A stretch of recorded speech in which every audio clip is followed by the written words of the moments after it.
ఆ నలుగురు సినిమాలో అనుకుంటా రూపాయి రూపాయి ఏం చేస్తావు అంటే తల్లి బిడ్డల మధ్యన విభేదాలు సృష్టిస్తాను, భార్యాభర్తల మధ్యన గొడవలు సృష్టిస్తాను అన్నటువంటి ఇప్పుడు అదే అన్నా చెల్లెళ్ళ మధ్య గొడవకి కారణం రూపాయి తెచ్చినటువంటి చిక్కులు.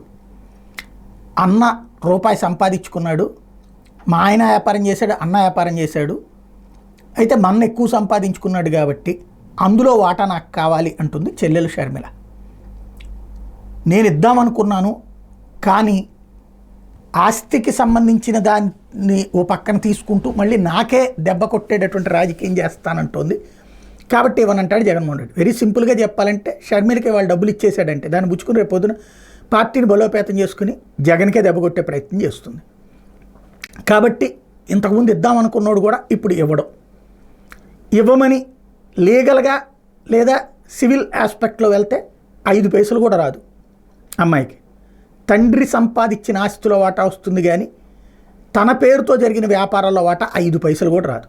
అంటే ఓ రకంగా చెప్పాలంటే జగన్ దయాదాక్షిణ్యాల మీదన అమ్మాయికి ఆస్తి రావాలి. జగన్ని భయపెట్టి, జగన్ని వణికించి, జగన్ని బెత్తరపోయేలా చేసి జగన్ రాజకీయం సమాజ్ చేస్తే అప్పుడు భయపడిపోయి ఇస్తాడు అన్నటువంటి ఉద్దేశంతోనే జగన్ ప్రత్యర్థులతో చేతులు కలిపినటువంటి షర్మిల పదే పదే జగన్ ఎందుకు అరెస్ట్ చేయట్లేదు, అదాని కేసులో అరెస్ట్ చేసేయండి, లేకపోతే దాంట్లో అరెస్ట్ చేసేయండి, దీంట్లో అరెస్ట్ చేసేయండి. అప్పుడు కాంప్రమైజింగ్ కిందన తన వదిన తన దగ్గరకు వచ్చి అప్పుడు ఒప్పుకుంటుందేమో, అప్పుడు డబ్బులు ఇస్తారేమో అన్నటువంటి రూట్లో ఉంది. బట్ జగన్ భార్య యాటిట్యూడ్ తెలిసిన అటువంటి వాళ్ళు అది జరిగేటటువంటిది లేదు.